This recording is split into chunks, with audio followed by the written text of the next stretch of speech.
ụmụnne m na ụmụnna m ele ụtọ n'ụrụ ọnụ nwekwerechi nwanne ọnụ nwaanyị mba nnọ awụchashiala m eye ihe m na-aga ịkọ ngalugbo ene ọ ga-enwe part 1 part 2 part 3 mana ka m bido from part 1. Part 1 of this video wo maka ụmụ nwanyị dị ime na-aga ịmụ nwa ọhụrụ mgbe na-adịghị anya. Ụmụ nwanyị ga-eku nwa n'aka mụọ nwa ọhụrụ mgbe na-adịghị anya. Ọ ịmụ ọ na-amụọ iji iku nwa n'aka nwa ọhụrụ. Biko toruo ntị n'ala. Asịkwala mmadụ agwa ahụ. Nkwụsị dịrị onye na-anụ anụ. Ọsọ gị were ma ọsọkwa n'ọhụrụ you scroll up. Enwe nke wụ by force. Ọwụ na ịnọ ebe a iwe mother, a pregnant woman na-aga iku nwa ọhụrụ n'aka, ji nwa ọhụrụ n'aka, nwa na-erubeghị 1 year. Hello. Ụfọdụ ndị nne dị fond of nwa ọhụrụ, nwa ọhụrụ. Onye ha hụrụ ha ihe n'aka so jidetara m nwa na ma agbapụ ga zụta ihe.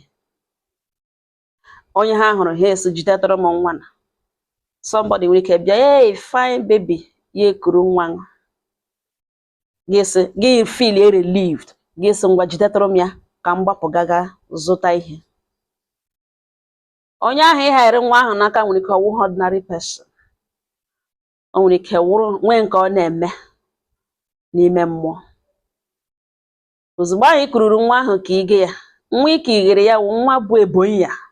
Ghana na-akpọ ya ebonyi ya, that is first hair nwa ahụ shi n'afọ burupụta. Ụfọdụ ụmụaka eshilota furu ha ntutu ha, the first hair afọ ha ntutu ha shi n'afọ burupụta afurole na nwa were na-aga control nwa destiny nwa ahụ, were na-aga manipulate ya, were na-aga eme ihe na-ekwesịghị ekwesị. Nwa ahụ ike igere ya, onye ahụ ike iri ya enweghị right ibikwasa nwa ahụ aka n'isi. Ọ bikwasị ya aka n'ekpetekpe ihu, mana because ị nọghị ebe ahụ, ilege ha anya, ya eme ihe ọ na-ekwesịghị ime. Therefore, ọhịa m na ebe a, ọ n'ihi ya ka m jiri bịa ebe a taa. Jishi ike. Ọ bụrụ na iwe mmadụ, ụfọdụ gasị what of ndị nke na-arụ na bank, what of ndị na-arụ ebe, what of a working mother, what of this, what of that. A mother will always find a way around everything that has to give her baby security. I don't know how you are going to do it, but you will do it.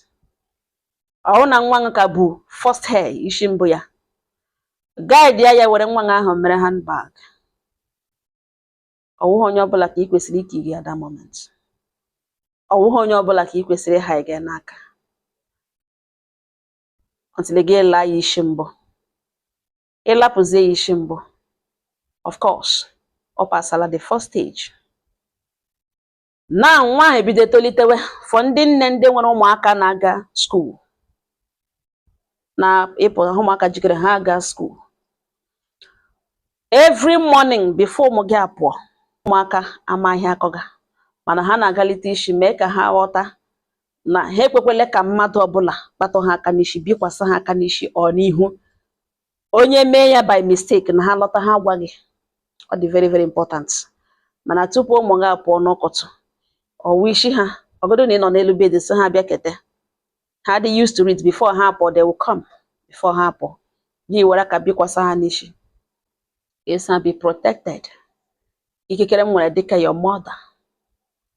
Onwe aka ọjọọ ga-ebikwasa gị n'isi. Enwe aka ọjọọ ga-emetọ. Ka onye iro, ịtụmatụ onye iro niile a ga-emezu n'isi ndụ n'ime ndụ gị. Ana m eji ikikere Chineke amara na ngọzi na-ekpuchite gị. Ọ ga-adịrị gị mma. You will go protected, come back protected. Ha apụọ. Ka afọ ndị ka etolitere nọ. Monitor them, follow up. This is part 1. I will come for part 2.